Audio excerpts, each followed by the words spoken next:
The Bob Murphy Show, episode 347.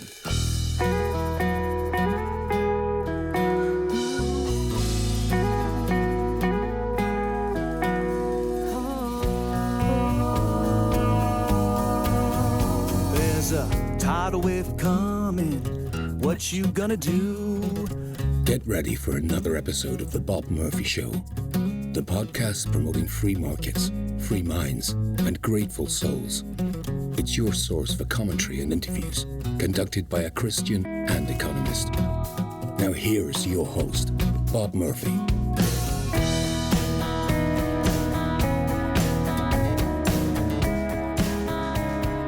Hey everybody, welcome back to The Bob Murphy Show. I am joined once again by Scott Horton. You know him, anti-war hero, head of the Libertarian Institute, and author of the upcoming Provoked, a book about the U.S. and Russian relations. And the backstory here is Scott had sent me, I don't know if it was a full chapter or a piece of a chapter, about the transition from when the Soviet Union fell into an ostensible market economy. The U.S. government sent over a bunch of advisors from Harvard. They were called the Harvard Boys, and things didn't go so smoothly. And so that's what Scott had me vetting that material, and I thought it was great stuff. And when I sent it back to him with some of my suggestions for clarification and so forth, I said, this is amazing. Can I just have you come on my podcast to talk about just this stuff? Because people need to hear this. And so that's what we're doing right now. So here you go, my conversation with Scott Horton about U.S.-Russian relations, and in particular, what happened when the Soviet Union fell and the Americans came in because we're so selfless and wise. Well, hey, Scott, welcome back to the Bob Murphy Show. Happy to be here, Bob. Thanks for having me, man. Sure thing. So I would have already teased this a little bit in the formal introduction to this episode, but just to give people the context, can you explain? So you've got a new book that you're working on, and then there it is, Provoked. And you're titling it that because people keep saying it's unprovoked. Yes, the unprovoked attack. They must have said that 100 million times. Yeah. So this is how they provoked it. Yes. All right. And that's a big, so that's very handsome. Okay. Look, check it out, Bob. It's 1 inch taller, 1 inch wider. Oops. 1 inch taller, 1 inch wider, and 1 inch thicker than enough already. So we'll see how I will refrain from the obvious. That's what she said. Check out the length and girth of my awesome new publication.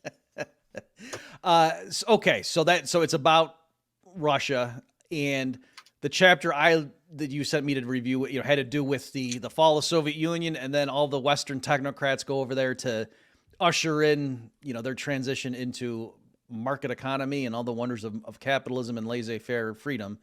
Right. So that didn't fully pan out. And so that's the story you're telling, which I knew some of it, but was fascinating. But anyway, there's a lot going on there. So that's, folks, what I just said to Scott. Yep, this is great. I gave him some feedback and then said, can you come on the show just to talk about this because it's so important and relevant to what's going on right now. So thank you for that. Yeah, go ahead. Yeah.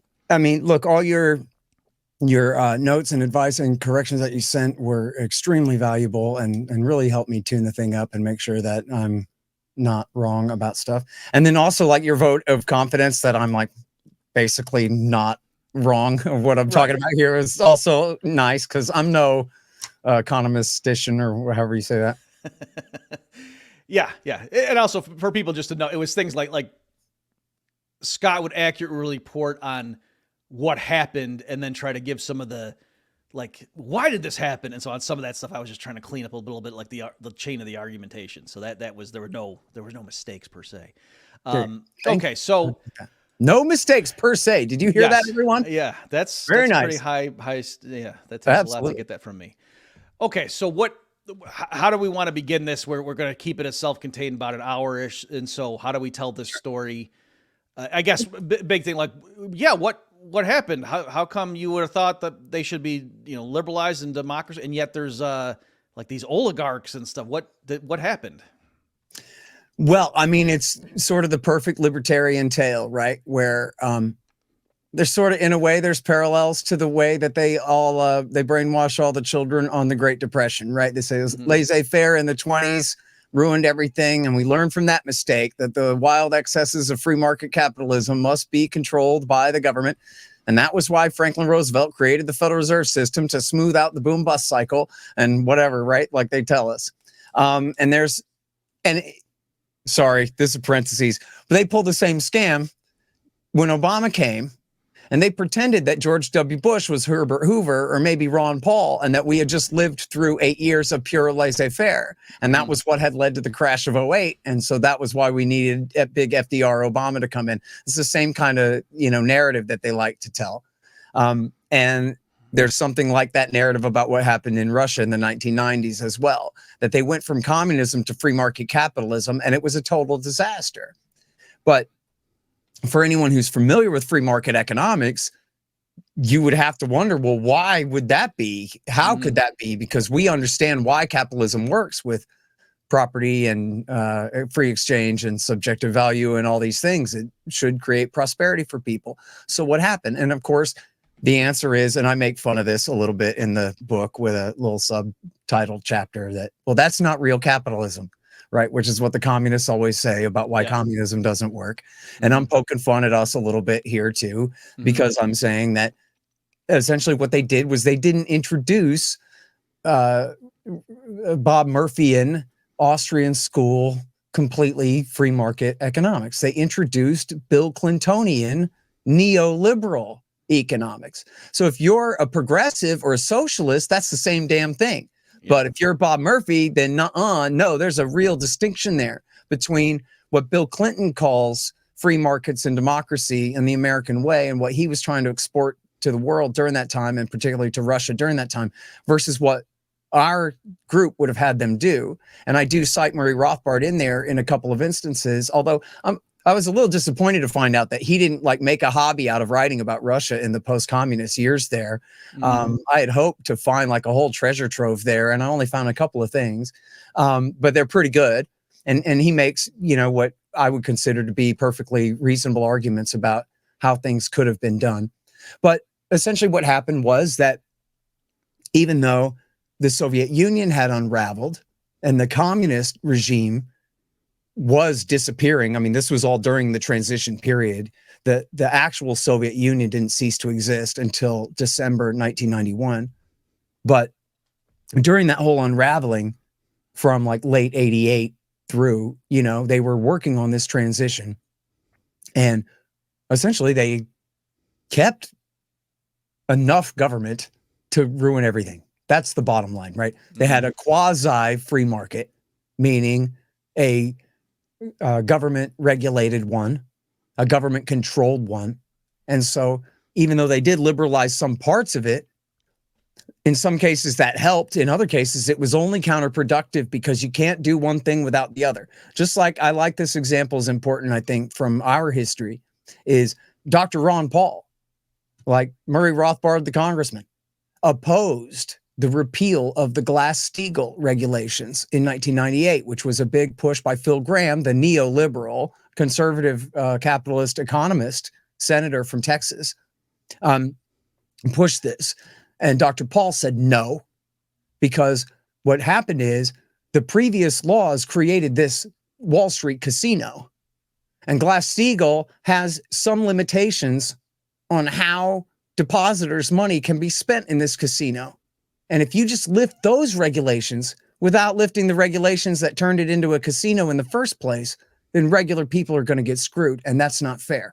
So in other words, when Ron Paul says deregulation, he really means it. He doesn't mean you let criminal Wall Street banks rip off people even more and worse than before. You don't let, corruption run wild. You have a real rule of law and a real free market that then, through competition enforces its own rules and creates prosperity. And, just on that point, another analogy I've used sometimes is to say, hey, as libertarians, we're against the government handing out free food to people, right? And so would we say guys who right now are in federal prison, we should just stop feeding them and let them start in no, that wouldn't be necessarily reducing government intervention in the economy. So that's right. So, so this is, Alan Greenspan, when the crash came in '08 and it was the bubble that he had created, he said, well, I trusted business to regulate themselves. But that's not free market theory. That is not. And look, I'm not an economist, but I know that that's not the theory. Yeah. The theory is that competition will regulate businesses, not that they will behave because businessmen like being responsible people.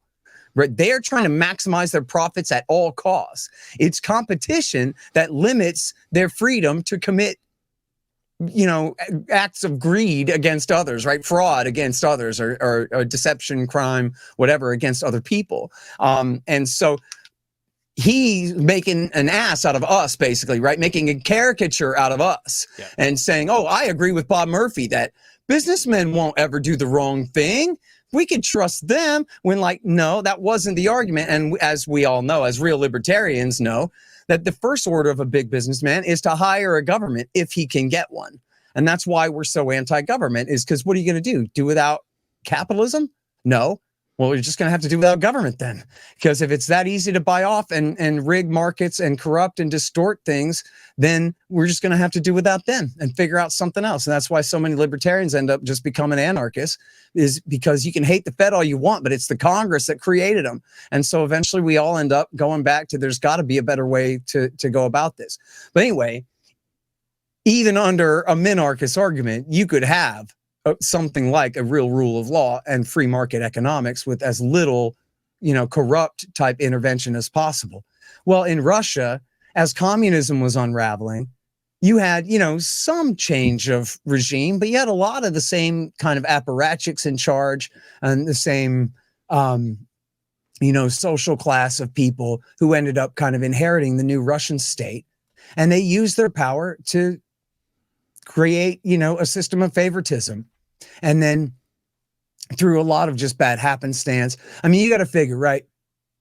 If you have the Soviet Union unravel, and instead of sending a bunch of Harvard neoliberals, you send a bunch of real hardcore Austrian school free market guys over there to give them the advice, and they want to listen to you and do it exactly your way, it's still going to be really hard. Right? You're talking about an incredible transition from a literal, not just figurative, but a literal Marxist economy where the government owns everything, all the property, all the major industries, everything is controlled by the central state. And they got to figure out how to unwind all of this. And then hopefully you would think, while keeping as much productive capacity going as possible in the transition. And instead, what happened was they introduced a hyperinflation, which completely destroyed the currency and any savings that were denominated in that currency. And in ways that I'm really not the expert in, that I'm sure you could explain a lot better, Bob, it created, all these perverse incentives for capital flight, when, already there were all other incentives that were screwed up in the way that they were spinning off government control of these companies. But essentially, gangsters were getting them, liquidating whatever value they had, and then spending it all on cocaine and prostitutes and jet travel to fancy places and nice cars and stuff. And instead of reinvesting capital in anything, they just basically looted the whole country and took everything. On that, let me just read just a little bit here, Scott. So here who are you quoting from? From Williamson. And so here they're referring to all the formerly, state-owned enterprises were auctioned off and so on. But as Scott's saying, folks, that the way they rigged it so that, the insiders got it at sweetheart deals. So here's just an example. The Hotel Cosmos, with its $10 million annual net profit, sold for $23.5 million.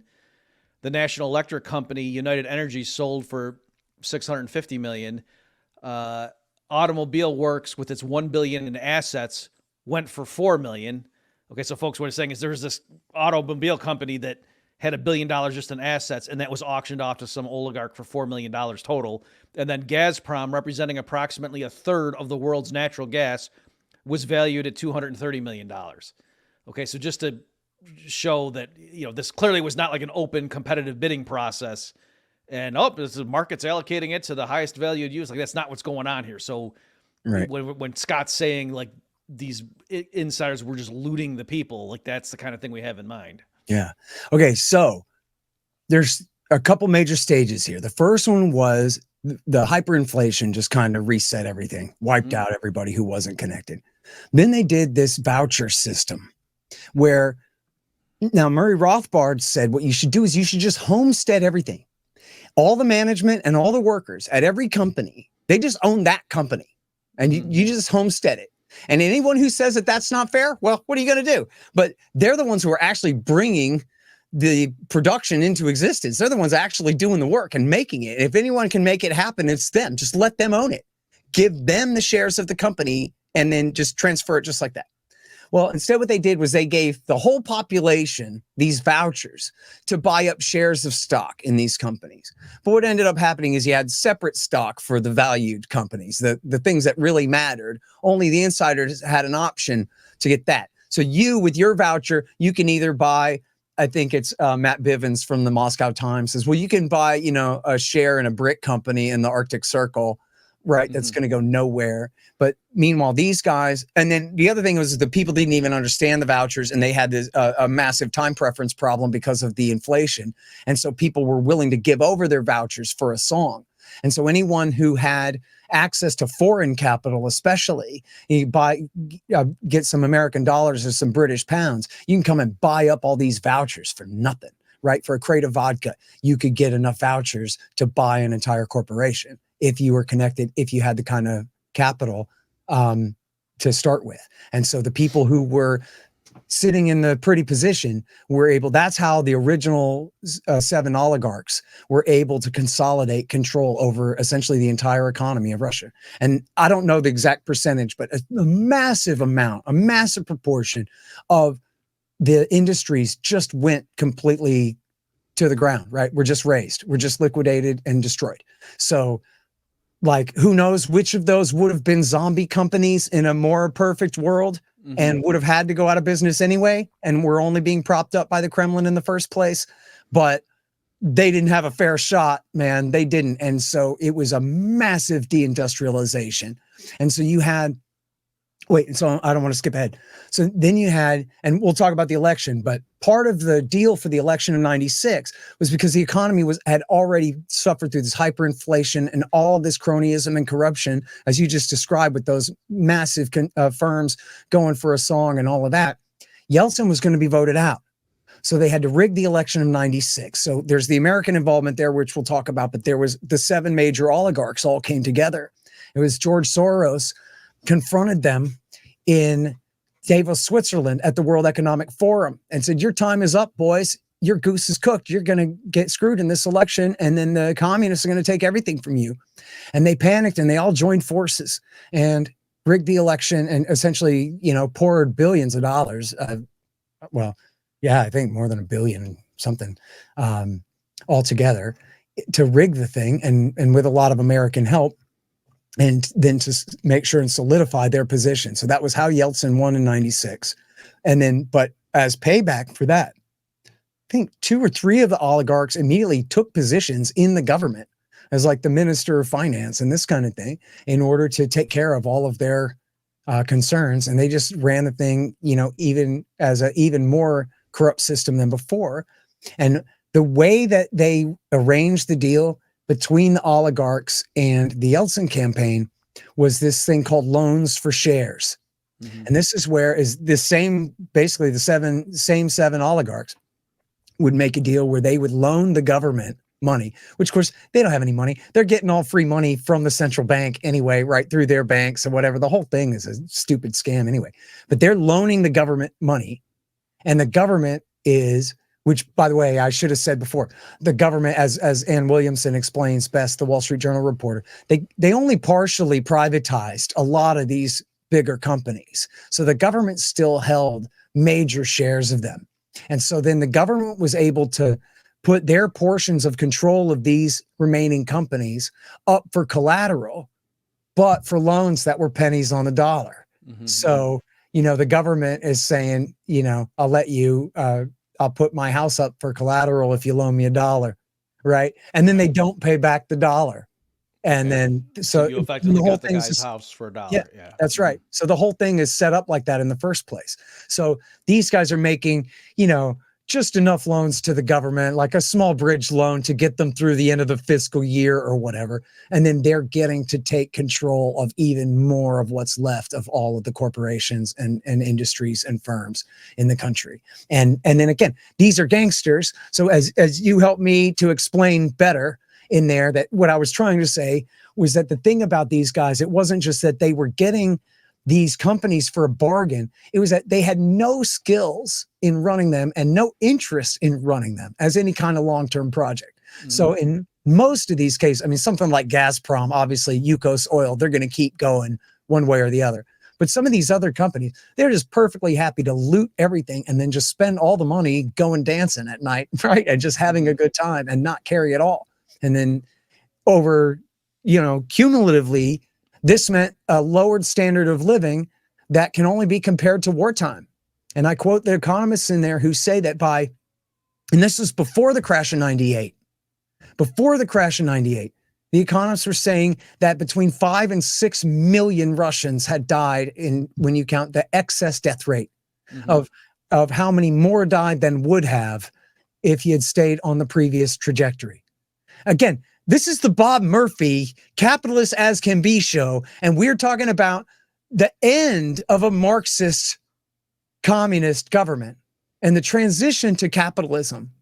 And they said they had a decrease in the standard of living, a decrease in the per capita income, a decrease in life expectancy that was comparable only to the Nazi invasion of the Second World War.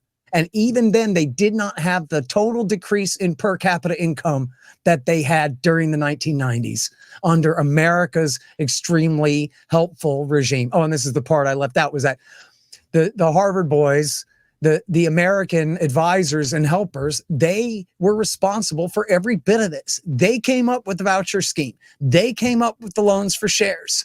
And they were the ones who had all these bright ideas about, well, we'll just introduce a hyperinflation for a little bit, but after that, it's going to work out great, and all of these things. And so it would be nice to say, like, hey, man, Boris Yeltsin and Boris Berezovsky and these criminals, they're just responsible for their own actions, and it's just as simple as that. But it's not as simple as that. This was our beaten rival. America won the Cold War and had all the power in the world, and they had nothing. And we went in the name of helping them and kicked them while they're down. And by the way, everybody listening to this, I mean, if you're my generation at all, I'm a young Gen Xer as far as that goes. But like, I was raised, everybody was raised on this in my generation, that we know that this is not like the revisionist take. This was the standard take, was that in the Versailles Treaty, France and Britain beat the crap out of Germany so badly. They were so unfair with the reparations, and sometimes they include the stripping of their land from them and all that, but they just treated the Germans so unfairly, and not like a peer, wouldn't let them get up after being defeated for decades, for 2 decades. And so when they did get back up, it was with the Nazis leading the push to take revenge, and how there was a lesson there. And the lesson is, you got to start a preemptive war in 1933. Wait, also, sometimes it's that maybe we shouldn't have been like that at Versailles. Mm-hmm. Yes, the only lesson of World War II is Munich, but also sometimes the lesson of World War II is Versailles. And maybe we shouldn't have done that. And as I was raised to believe, America learned the lesson after World War II and refused. I don't know if France and Germany ever tried it, but it wasn't up to them. It was up to America. And America did the Marshall Plan, whether that was what saved West Germany and Western Europe or not, they were trying to. And they rebuilt Japan, and they made them our friends. Now, you can, obviously, I'm an anti-imperialist, and I can see a lot of cynicism in the takeover of Japan. Then again, we haven't fought them in 75 years, so that's pretty good too, 80 years. So the lesson was obvious at the end of the Cold War, that Russia's Germany. Russia just got beat. And so how are we going to treat them? Are we going to mistreat them and guarantee the rise of a radical reactionary right in Russia that hates our guts and wants to, reassert its dignity on the world stage and all of that? Or are we going to just make them our friends so that they don't feel like they have to? And as I quote in the book, every gray beard at the Council on Foreign Relations sounded just like me, right? Mm-hmm. This is not the libertarian position. It's not even the Buchananite position. this is even the Council on Foreign Relations centrist internationalist position at the time. We don't want to provoke them. We don't want to snatch defeat from the jaws of victory by making an enemy out of a newly friendly Russia. And we got to be very careful about how we deal with them so that this doesn't blow up in our face. And then instead, what did they do? It's virtually the exact Versailles model. We're going to come in and buy up all of your stuff and bankrupt you and starve you and not give a damn about you. And what are you going to do about it? And that's the other thing that I quote over and over and over again in the book is these Republican and Democratic apparatchiks all agreeing. What are they going to do? They're a third-rate country now. They're pathetic. They're weak. They can't make demands on us. We don't have to kowtow to them. Oh, pleasing Russia wasn't on my to-do list. We don't care what they say because they're a power in decline and we rule the world.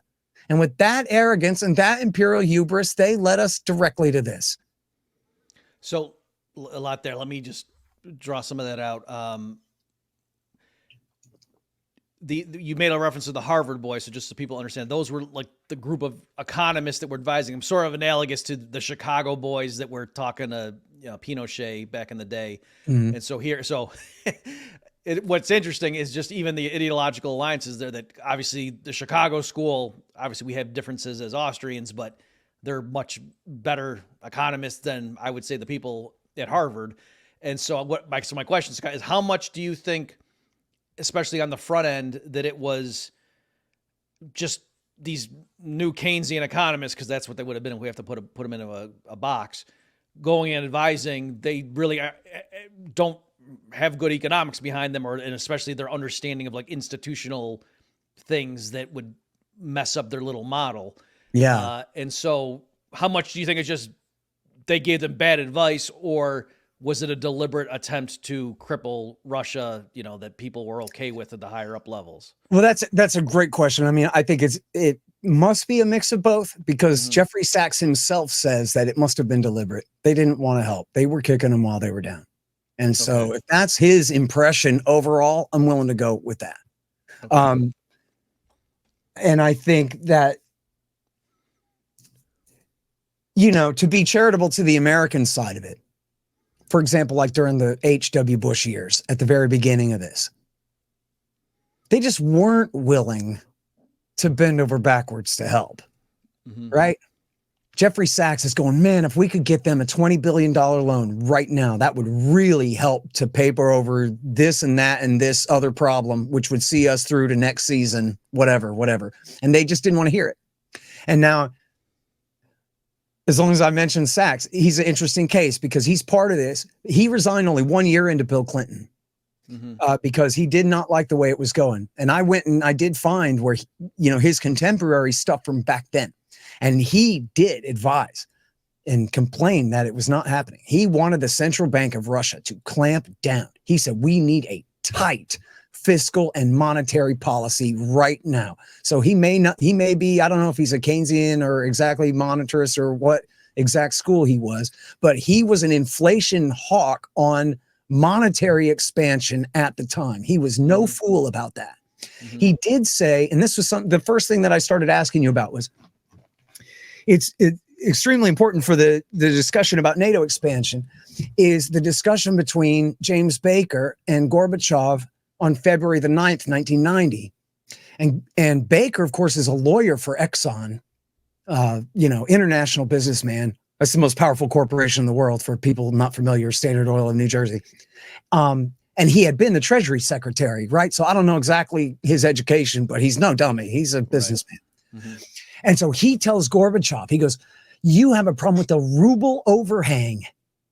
You got way too much paper money out there and this is over my pay grade, Bob, you'd have to help. But like the way that you have the ruble pegged, I guess, on the international exchanges, there's a discrepancy here, right? And so once you free prices, you're going to have massive price inflation. Because essentially they had all these price controls, I guess. So they had expanded the money supply, but they wouldn't let the prices rise. And he said, once you let the prices rise, they're going to go completely crazy and it's going to ruin everything. So to avoid that, he says, you need to absorb all that money. but you're in a great position because you're the goddamn commie national government. You own everything. So you can just sell the stuff to the public for rubles and then just destroy the money. Just take the money and get rid of it. So all the apartments that everybody lives in, just sell them the apartments. Whatever, the farms, the companies, the trucks, the machines, the whatever you got. Sell it to the people and then absorb all of that money, and it'll help the price inflation shock that you have coming. And they didn't do that. And that's just something that there was, you mentioned Ann Williamson. She was the Wall Street Journal reporter, and she's Austrian school type. And she cites a lady named Larissa Pisheva, who was a Russian Austrian school economist, who she had this whole plan for how to do this wisely that they, of course, ignored. But that was based on like a real free market model. Oh, and then also shout out here to, I'm sorry, I forgot his first name. Help me. Pete Becky. Yeah, Peter Becky. Pete Becky. So he's an Austrian school guy, and I went and read a bunch of stuff that he wrote back then too, saying shock therapy they didn't go far enough. And what you need is a real free market, and here's all the things. And again, I know, like, to a leftist, this might sound like, the no true Scotsman, not real communism argument, but I don't know, like, it's a pretty good sound free market argument that these markets aren't free enough, and you better free them more, or else as long as you have them halfway rigged, you're rigging them for the worst. So, but anyway, sorry. So back to your question there. Okay, so let me talk about Sachs a little bit. Sachs, he was a professor at Harvard. He had gone previously to Bolivia, and I'm forgetting one, I'm sorry, and then Poland, and he had helped all of them. He had said, listen, you need to cut your budget here, cut your taxes there, cut your regulations here, tighten up your monetary policy there, and pay off these debts and whatever, right? He was like bubblegum and strings to patch things together and get people through. And it had worked. He like won awards, I think it was, for helping in Poland. And they were a commie country under the control of the Soviet Union. And then but how do you make that transition? And they had, industrial concerns and agricultural concerns, and they had monetary policy problems and who knows what. And he was able to really help them. They listened to his sound advice. And I guess when he told them, you need to quit printing money, they listened. So he was able to get them to do all the different parts of his program. In Russia, his complaint was that he was only able to get them to do some of the things he wanted, but not the other things, and lifted price controls while not slowing down on the monetary expansion. That's going to be a problem. And one of the things that nobody could control, I guess, was that all of the different former Soviet republics, meaning like the Central Asian stands, and I guess Ukraine, Belarus, and the Baltic states, they all had their own central banks, and they were all still using rubles, and they were all still inflating too, and nobody could stop them. Hey, how are we supposed to afford these high prices, Bob, if we don't create more money to pay them with, right? And so like everybody is doing this. Everybody's inflating. And so by my reading of the situation, the best I can tell, it seems like Sachs' best efforts weren't going to do the trick here, right? They would have had to just completely listen to him, and there are too many cooks in the kitchen. And like the guy that stayed in charge of the central bank was a communist. They did not even try to replace him. They had brought all these new young wannabe capitalists anyway, Gaydar and these others, I don't know how to pronounce it right. Some of these others, Chubais, to try to come in and do the privatization and all that. And they didn't really know about free market economics, but they were at least trying. They had heard of Milton Friedman or something, right? But they still had some commie just printing money all day over at the central bank, and nobody could stop that. That was, whoever was in charge of that, they kept, because you can imagine in the situation, right? Well, if we stop now, that's going to cause a recession. Right. That's going to cause these companies to collapse. So just let us print a little bit more money to prop up this one company for one more fiscal season here and whatever. And it just is a never-ending transmission belt of failure. And they're not willing to make the hard choices. And then, so a bunch of these guys stayed on. And like this guy, Jonathan Hay, him and his wife were prosecuted for fraud and like embezzlement and getting in on this loans for shares stuff.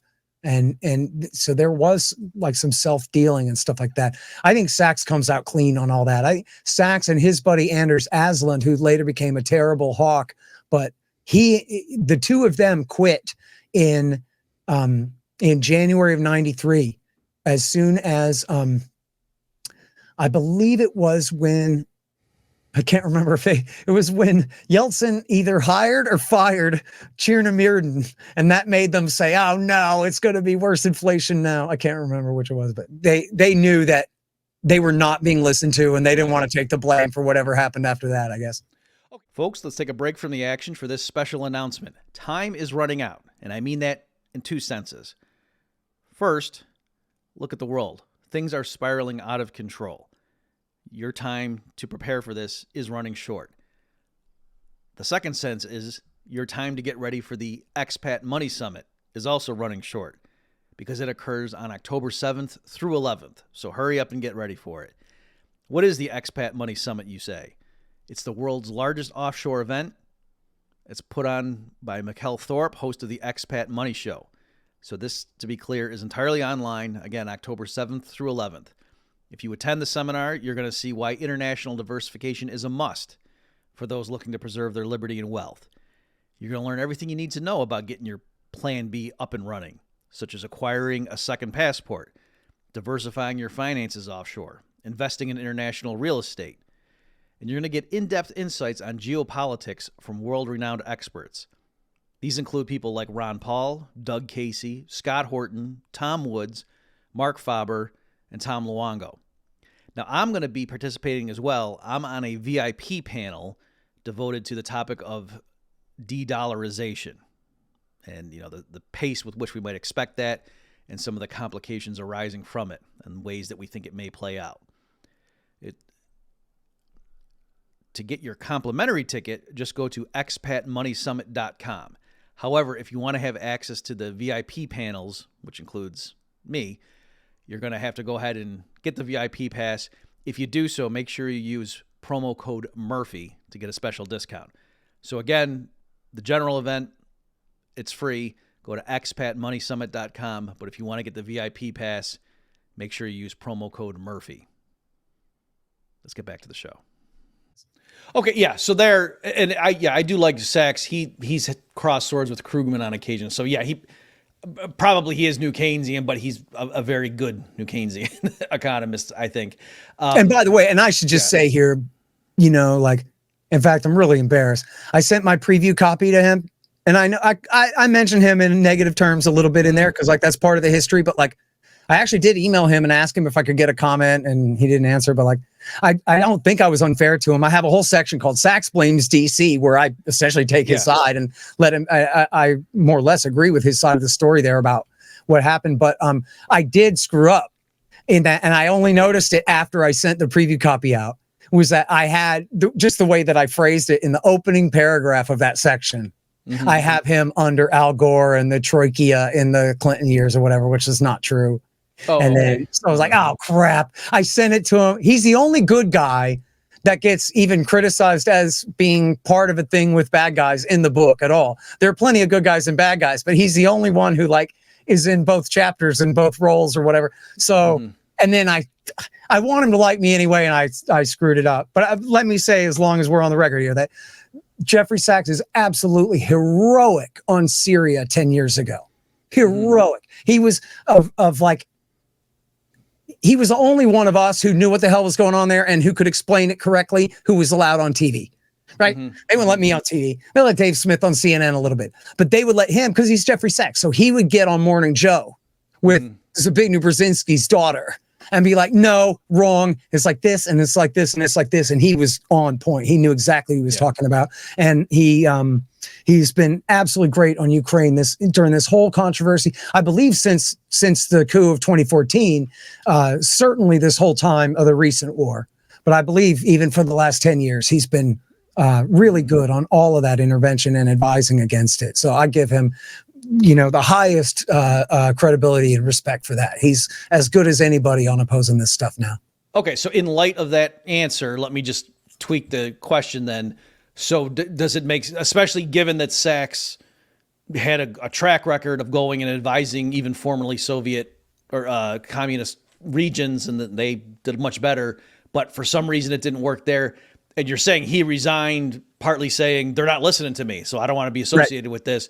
So that raises the question then, okay, so whoever was making those decisions about, yeah, you got to listen to what this guy says, or yeah, just, I don't know, you don't got to do that. Put this Chubais guy in there and let him do whatever. Right. Given that, is it just that, oh, I guess the higher up, they had the wrong judgment, or was it they knew, yeah, the reason we're not going to have you listen to Sachs is because then Russia's going to be a prosperous country for the next 10 years, and we don't want that? I really don't know. That's a great question, and I'd like to know a lot more about it. I think,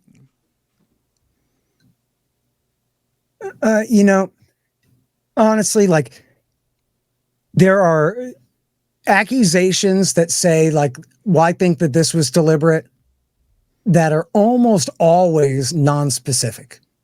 They're like, well, you sure screwed us good, and it turns out liberal democracy just means hold a gun to my head and steal all my stuff. Mm-hmm. And it's true that, as I said, it was the Harvard boys who came up with the vouchers and the loans for share schemes, USAID, and all of that, the Harvard boy, Yeltsin family combine, working together, did all of that. But I guess the only person that I've heard say that it was deliberate and they were specific, like had a specific example of what they thought was deliberate, is Sachs talking about how they wouldn't give them the loans. Mm-hmm. Man, we just needed these loans to patch them through. If we could have done this and this and this, it would have worked. And I think it must have, I'm paraphrasing him, it must have been that they said, nah, let them stew in their juices, and let it happen. So that they were not willing to help that much. Now, when I look at it like, I don't think those loans would have done any good. I think all that money would have just been embezzled with the rest of it. Right. To the Isle of Jersey and then to Swiss bank accounts. I don't know why that would have been better. But, okay.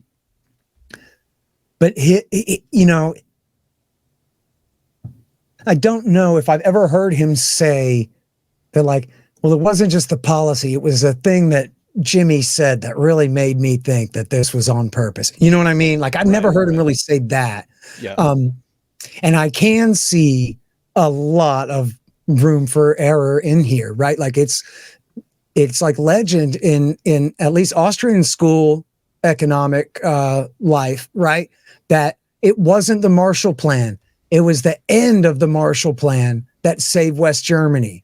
This guy, forget his name, he went on the radio on a Sunday and he announced the end of all the interventions and said, now we're going to have a free market. And that was what really did it. Was it Earhart or something like that? I think that's right. I'm sorry. I have it in there. Yeah. And Ann Williamson cites that as well. And then people can read about that at Mises. There's, in fact, I think a whole book about it at Mises that I linked to where they explain that. Maybe it's like a little monograph at the Mises Institute that someone wrote about that. I think it's Ludwig Erhard. Yeah, I'm usually better with my footnotes. It's called like I'm getting old. Miracle. Yeah. But I'm sorry, you said the name of it? Was it Ludwig Erhard? And that sounds right. Economic miracle that just lifted all the controls, and like there's some anecdote like instead of having the ration coupons, people are going to work for these marks or whatever. Yeah, that's it. Yeah, that's exactly right. So it's I have the footnote here, 797. Foreign News, Engineer of a Miracle, Time Magazine, October 28th, 1957. And then the book, Ludwig Erhard, Prosperity Through Competition, 1958. And that is at Mises.org. And that tells the story. That's the guy that did it. And he tells the story of it. Yep. And so I forgot where I was going with that. I guess just from my point of view, I don't know why I would believe or why I would agree with Sachs' judgment that another loan would have helped. But I kind of think that's beside the point. What really matters is the spirit behind their refusal to give the loan. You know, it's the same kind of thing. Even at the beginning, this one kind of blew my mind a little bit, was Secretary of State Baker, who had been at Treasury, but now he's at State. He's saying, hey, man, they're deep in debt. They got $68 billion worth of debts, which only a few billion, I think it was like $4 billion of that was to us. And they said, let's just cut them a break on that. And get this, even Richard Pearl, the self-proclaimed Prince of Darkness, the Israeli spy, who's known as like one of the worst neoconservative hawks in all of Washington, D.C. People should read Stephen Green's great article, Serving Two Flags, all about his treason on behalf of that treacherous foreign nation, Israel. And anyway, even Richard Pearl said, come on, we can cut them some slack on this debt. Why not, man? The commies are gone. These are the good guys now. And what happened was, I don't even know the guy's name. I'm sorry. He's a nobody. But the way I read it, I believe this is in M.E. Surratt's book, that the Treasury Secretary said no, when, and like they had office politics dispute about this in the White House, and Baker lost that one, and this other jerk won it. And so it's just a nice way of letting the Russians know that, like, you might have surrendered to us and given up everything, but we still don't respect you, and we're still not going to be nice to you and treat you with respect at all. And like, so much of this is, what can you say? Quite apparently, a lot of this history is about their emotions about being bullied and mistreated by the Americans in the post-Cold War world.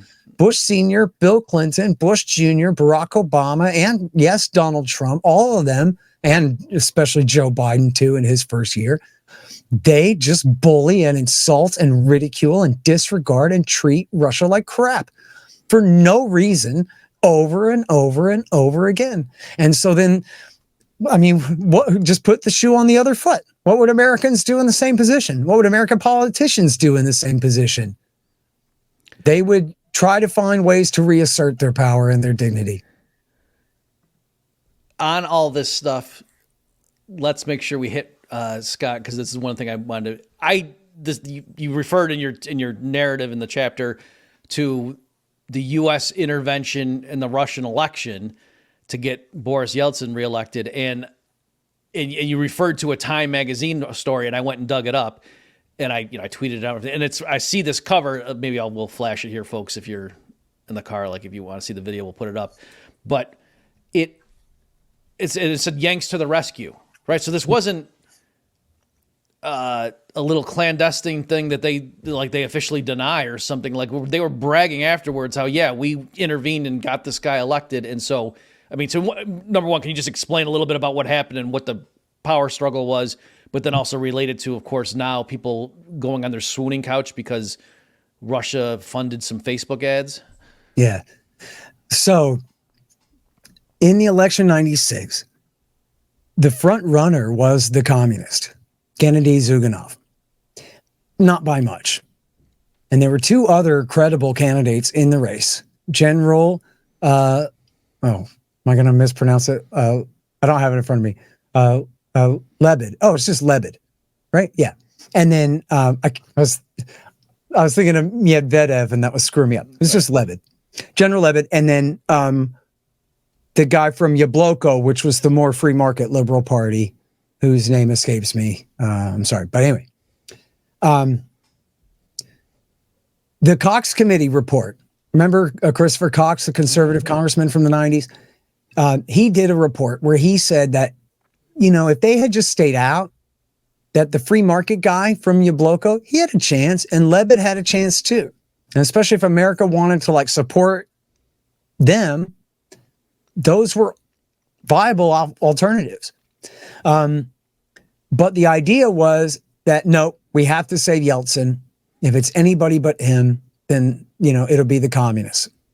And now that would have been a humiliation for the Americans. Right. But it would not have, and I'm not apologizing for it, but I'm just telling you the truth is, that would not have been the return of the Soviet Union. The Communist Party had been smashed into a million pieces. And I've read this really great book about the fall of the Soviet Union by Jonathan Steele from The Guardian. It's called Eternal Russia. It's just a wonderful book. He explains in such absolute depth of detail about the breakup of the Soviet Union and the collapse of the Communist Party and all their different ruling committees and all of their crap. So whatever Zyuganov was running on then was going to be like, save the pension program, right? It had nothing to do with like reestablishing the Soviet Empire or any of that. The worst thing about it would have been it's a humiliation for the United States that after befriending them and trying to get them to do it our way for 4 years, that our way was being completely rejected, right? But otherwise, it wouldn't have really cost us. And it wouldn't have been the end of regular elections in the country or anything like that, right? The old Soviet system really was dead and all the way gone by then. But anyway, so they just said, this is intolerable. We cannot risk this. And so they spent, I think it was tens of millions or hundreds of millions of dollars. They got Pete Wilson's advisors, Republican and Democratic advisors, to go over there. And at first it was secret. They hold themselves up in a fancy hotel in downtown Moscow. And, they passed out money and favors and did all this market research. And essentially what they did was, and this might sound fair if it wasn't just, foreigners behind it. It's democratic politics, but it was just such a huge thumb on the scale that what they did was they just went around bribing people and doing, massive surveys and exit polls to figure out where their support was lagging and where it needed shoring up and all of those kinds of things, which was huge advantages that the other sides did not have at all. And then I think he won on the second round. They coerced, the oligarchs coerced Lebed into dropping out in the second round and giving it to Yeltsin. Now, later on, it turns out, according to Lebed, I'm pretty sure according to him, anyway, I got the footnotes in the book, but I'm pretty sure it's according to Lebed himself, that he and Zyuganov were both ringers for Yeltsin. They both were KGB assets or FSB, jabronis being put up to not really try to win against Yeltsin anyway. I don't know if the Americans knew that or not. But they went to extraordinary lengths to influence the election, and including they secured an extra $10 billion. I'm almost certain you can quote me on that. An extra $10 billion loan from the IMF that Yeltsin then turned around and just spent on buying up favors like he's FDR, is totally corrupt, is buying up votes across the country. And then they ended up stuffing ballots anyway, stuffing ballot boxes anyway to make sure that he won. And then so look, it's just like if somebody had foisted Boris Yeltsin or hell, Bill Clinton on us. Like you think about how horrible Bill Clinton was. What if he was just a Russian plot? Like, and really not like in the lies about Donald Trump. But that's what was such, so amazing about this was just when you see the level of intervention of what they did, and then compared to the allegations about Putin influencing our election, how outraged people are, and it was I guess it's just because we're the good guys, Bob. So that's why it's okay if we go pick somebody else's ruler. No, and it's just a farce too. I mean, it'd be nice if there was anything to this Russiagate thing. It bothers me that come on, man. Would you please give me a kernel of truth? Give me a kernel of truth, and I'll give you a whole paragraph about the kernel of truth if you can give me one kernel. No, it was all made up lies by John Brennan and Hillary Clinton and their agents. It's as simple as that, and Jim Comey. And they just framed Donald Trump. The whole thing was fake. You go down the list, the DNC hack, there's no reason to believe that the Russians were even behind that at all.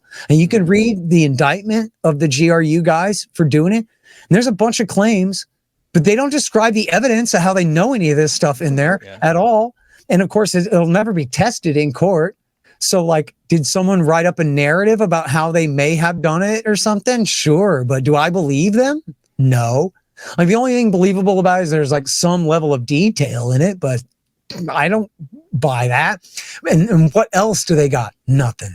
And they got the company that was hired by Hillary Clinton's lawyer to blame it on Russia, admitted under oath in secret, and they didn't tell us for 4 more years, or I think 4 more years. Yeah, not even 3, 4 more years that, we didn't really have any proof that the Russians took the stuff off the server. I mean, we saw them lurking and we thought they must have done it, but it was like an inference that we drew from an implication. Yeah. Thanks a lot for your testimony. Never told that to the American people. And that's the core of it. Right. Then you have Carter Page, they said was handling Trump for the Russians. But it turns out he was an American patriot and a loyal CIA asset who always debriefed the CIA and the FBI whenever he talked to a powerful Russian businessman or bureaucrat of any kind. They smeared their own asset as a traitor. They don't give a damn. That's who these people are, dude. You can be a loyal CIA asset for decades, and they'll string you up for treason just to frame somebody else. That's who runs the U.S. government. They're dirty devil dogs. Yeah, on that specific one, when they were applying the FISA court application to wiretap, they did not disclose that the FBI knew he was a CIA asset. And they didn't put that on the application. And then later, with the inspector general was doing the investigate, they reported that. You know what I mean? So this isn't like Alex he Jones goes on stuff. TV. Yeah, he goes on TV and goes, please interview me. I'm innocent. Please, I'll come down to FBI headquarters tomorrow and I'll tell you everything I know. And then Comey refused to let the agents interview him until 2 months after Trump had already been inaugurated. And then he goes down there, he's got a PowerPoint presentation and all of this stuff. And the cops are like, oh, come on, what are we doing? But it doesn't matter. The process is the punishment, man. They got you. And same thing on Papadopoulos, completely innocent, totally framed up job.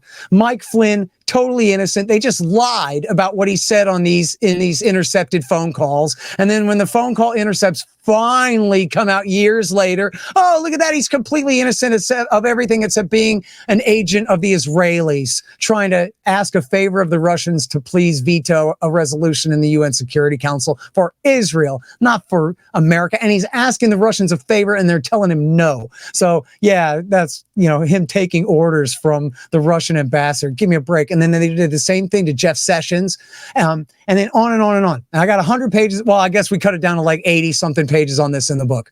I have a whole Russiagate section on the book. And I swear to you, you could tell it makes me as mad as the Waco massacre. I can't stand it, dude. When I reread my own book about Russiagate, and I am not a Trump guy. I've never been a Trump guy, and I ain't never gonna be a Trump guy. But I just grind my teeth down to the gums reading about Jim Comey. Imagine the courage, the bravery of this man, the director of the FBI, to frame the president of the United States for treason. A man who ran for office and won to be president. And who is James Comey and John Brennan? Their offices are not even in the Constitution anywhere. They have no authority whatsoever to overrule the will of the voters and the wishes and the policy of the president of the United States. And what do? They turn around and impeach him. And the main witness against him at his impeachment literally says, the president was trying to change our foreign policy. He has no right to do that. I'm a lieutenant colonel born in Ukraine, and I'm a Ukrainian patriot. And my job on the U.S. National Security Council is to prevent the elected president of the United States from changing America's Russia policy. Who the hell does he think he is? Trump. Who the hell does he think he is? Says the lieutenant colonel from the NSC. That, of course, Trump was too lazy and stupid to have fired years previously, but still. It's just incredible to see. They brag about this in the New York Times, Bob. They said Donald Trump's Russia policy, well, he's like the captain of a ship. He's holding the wheel, but it's not attached to anything. We just do whatever we want. You can sit there and watch TV and cry about it. It really was amazing. And I know, like, Dave Smith would frequently refer to that, what was it, Chuck Schumer? He was on somebody's show. Was it Maddow? Yeah. Mm-hmm. When the news broke and he said, oh, you don't cross the intelligence community. They can, they got 6 ways to Sunday to screw you, or whatever he said. Yep. And it was like, yeah, he knows how the world works. He's that cagey, Schumer. But just if you thought through, and like I said, like how Dave would just stop and periodically just say, just think about what he just said. That the president knows not to criticize the intelligence agencies because they can sabotage his presidency. That's kind of alarming. Why are we joking about that? Like, if that's true, shouldn't we do something about that? And no, it's just, Donald Trump, you idiot. Right. And Schumer, he's not talking about another senator even, right? He's talking about the incoming president of the United States. Right. They're like, oh man, they're going to get the ostensible boss of all these people that, he should have known better. It's like, some new CEO comes in and says we're going to scale back the this plant And over what's here, so and everyone's like, funny I guess his tenure's done because you don't cross those guys down on copy products. What? Yeah.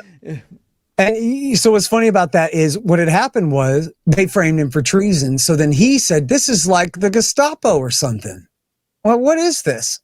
And then they went, oh my God, he insulted them and called them the Gestapo. How could he compare? And then that was when Schumer said that. But then so what happened? That was like on the 14th of January, somewhere right around there. So he's inaugurated on the 20th. The next day he goes to CIA. Right, like somebody on his staff told him, you got to kiss and make up with these people, dude. Right. You've got to do something. Right. But he's still Donald Trump. So he goes to CIA down there in McLean. He gets up in front of the big star wall of where the wall of heroes, all the spies that died out in the line of duty who have a star on their name. This is like more sacred than a piece of the cross or whatever to the CIA. And Donald Trump stands up, like he could have stood anywhere in the place. Yeah. He stood up in front of the wall, not knowing what it is because he doesn't care about anything and didn't ask, right? Oh, what's this wall? No. So he stands up in front of their sacred wall and he goes, I got the biggest crowd size ever. Why, the inaugural crowd size in my inauguration was way bigger than Barack Obama's, blah, blah. And he talks about himself like that for 20 minutes or something. And like, I remember watching on TV and all you can see is the back of the heads of all of these brown haired men standing there with their arms crossed, just declaring vendetta. Oh, and he looks so crass because he's still wearing his overcoat. So he looks like a North Jersey mobster. He looks like Tony Soprano up there. And he doesn't look dignified like a president. He looks like a gangster dressed up nice. You know what I mean? And they're just like, the CIA tend to be like higher social class type people, you know what I mean? Wear nice watches and all that type crap. They don't like that. And they didn't take kindly to that whatsoever. And then they just doubled down on their plot against him, And by the way, I just think about this. They leaked thousands of leaks. And there was a New York Times reporter, a former New York Times reporter who did a study for the Columbia Journalism Review. Said there were 533,000 Russiagate stories. Okay, like 433,000 of those were based directly on leaks out of the FBI, right? Like they were just doing nothing but smear this guy, lying against him all day, every day. But what did they never do? Not one agent ever leaked that this isn't really true.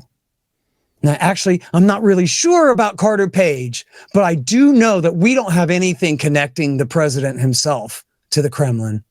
I can tell you to rest assured, you can reassure your mama that a Russian traitor, compromised, blackmailed spy is not sitting in the Oval Office with his finger on the red button.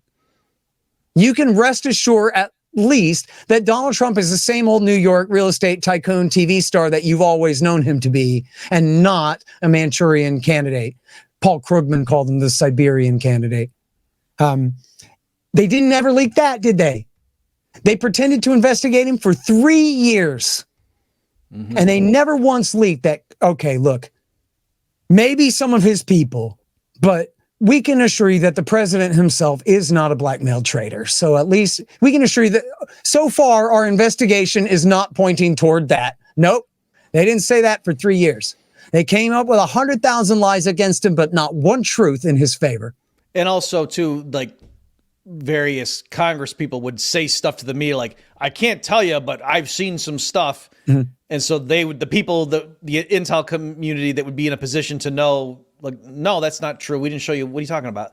Right. They mysteriously let him, let those guys bluff like that. And then Nunes, the Congressman Nunes says, well, I've seen some secret stuff. And here's what it said. It said that they relied on the Steele dossier to get the FISA warrant, the sub-constitutional burden of proof FISA warrant against the American patriot Carter Page.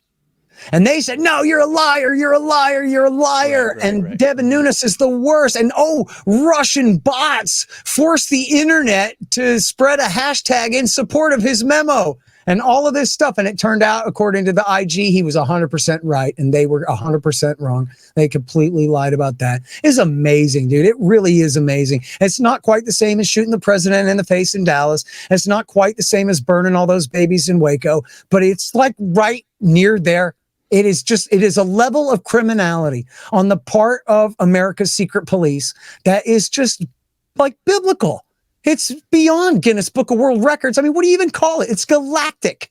It is beyond imagination. It is unbelievable that these people are able to get away with this stuff. And when you read the Durham report, I would urge your audience to, and I'm sorry, I know we're off the 1990s. Once I get on Russiagate, I would urge your audience, read the Durham report. And you'll just shake your head right off its swivel. It's unbelievable. And then it comes up in this, of course, well, when it comes down to it, we're not allowed to ask Jim Comey anything. We're not allowed to ask the executives what really happened here. They won't talk to us. They're not accountable in any way. Wait, hang on a second, just so people follow you. The Durham, it's Durham? Yes, and he was the special prosecutor who was assigned by William Barr to look into the origin of Russiagate. Since it was a big scam, where did it come from? And and it is a damning report, and it's just a limited hangout. It is not the whole truth. But as much as is in there, it should have brought down the whole government, man. Barack Obama and John Brennan and Jim Comey should be in prison right now. But it's unbelievable what they did. A small microcosm of what you're talking about is, I alluded to it earlier in this discussion, with all the stuff about the intel and the FISA warrants and all this and blah, blah, blah. And then when the Inspector General report came out, because I was busy, like I'm, had a day job and I couldn't keep up with it. But the IG report comes out and says, okay, let me at least read what the government has to say about its own investigation.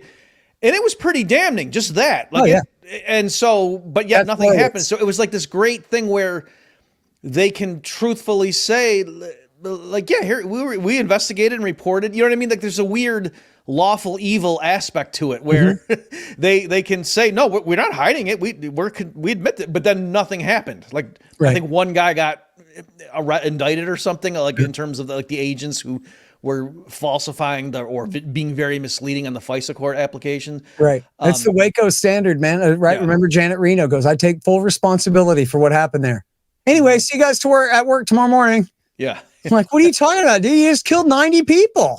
You take full responsibility for killing 90 people, but you're not even going to resign. I remember even Ted Koppel was like, well, how is that taking responsibility then? You don't just get to call it that if you're not actually taking any, And then like that was the precedent, is that actually nobody has to resign over anything anymore.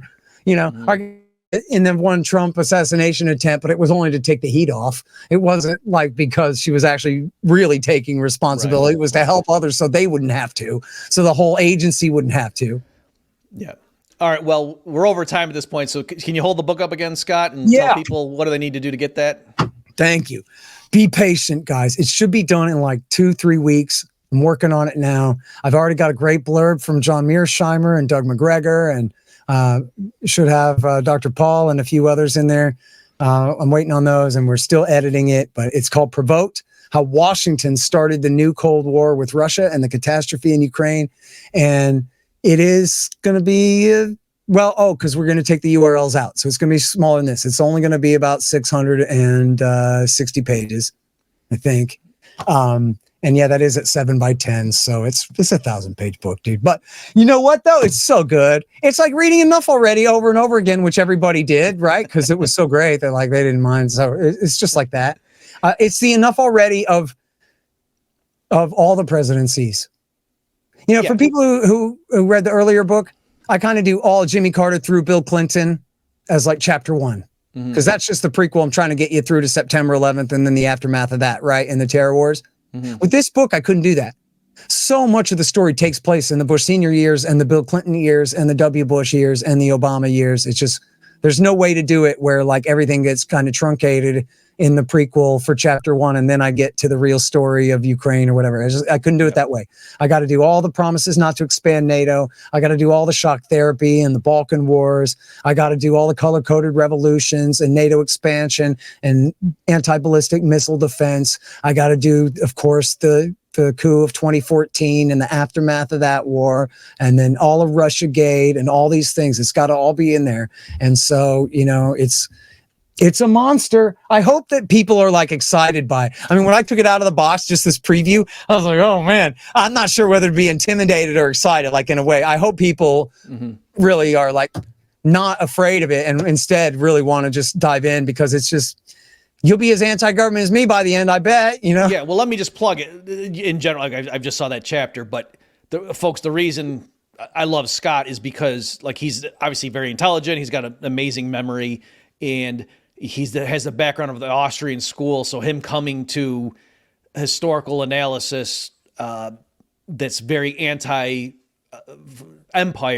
or anti-imperial, I guess, but yet also understands the virtues of free market. So that's pretty rare. But the other thing, though, Scott, is that you're very intellectually honest. And that's, I credited you when we did the Waco thing where you said, no, I was going through and that one thing that seemed like a real gotcha. I don't think that they were talking about the setting the fire and the fire extinguishers or whatever that was. And so anyway, I'm just saying with this stuff that I know, not that it's free of error, but you're not going in there knowing what you want the narrative to be, and you're just going to go cherry pick facts to tell the story you want to tell. That it's there, and if you knew there was another possibility to explain something, that you would address that, whatever. So anyway, I'm looking forward to it because it's kind of important. We arguably have already started World War III, and so at least we should know what the heck happened. Yeah, absolutely. And look, this is probably a pipe dream, but like, I hope if I can get it out by the middle of October in 3 weeks from now, then I hope that, and there's got to be some small chances. I don't know personally how to make it happen. It's just, I'll have to wait for the world to react and see what happens. But I really hope that it'll hit big enough to be part of the conversation before the presidential election, even if just in a marginal way. If anybody has to answer to this at all, or if anybody has to talk about that, hey, there's this new book out, Provoked, and man, he makes the case in there that it just ain't so, and whatever like that. If it could possibly play even the most marginal role in our current national politics, I would be, the most gratified. That's what I'm really going for here, and that's why I'm really trying to hurry and get it done now.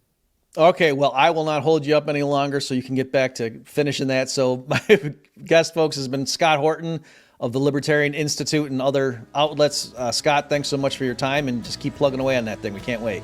Thank you, Bob. Really appreciate you, man. Thanks, everybody, for tuning in. See you next time. You've just experienced another episode of The Bob Murphy Show, the podcast promoting free markets, free minds, and grateful souls. For more information and to subscribe to this podcast, visit bobmurphyshow.com.